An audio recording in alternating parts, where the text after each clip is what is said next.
Hi, we're here at Banning High School, and I'm joined with, Enriquez. and I am Alex Oropesa. We have another classmate who unfortunately couldn't be here. His name is Hikaru Tanaka, and we're here with helping amputees with sensations of touch using this prosthetic hand. Our problem statement is amputees are not only affected with physical disabilities and limitations, but also with the loss of sensations such as touch, pain, temperature, and vibrations. Our two main research points are injuries from burns and the vital importance of human touch.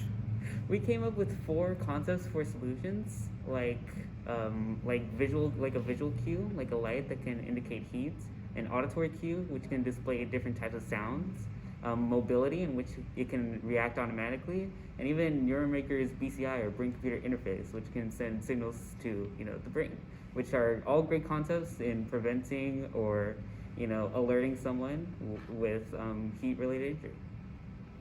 And now we're going to demonstrate our basic prototype here.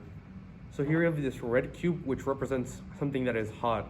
And we put it up to this sensor.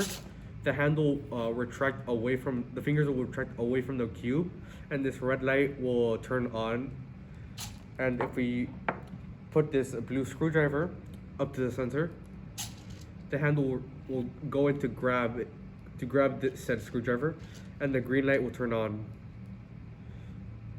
And this is just a basic demonstration of how this hand can work with different sensations.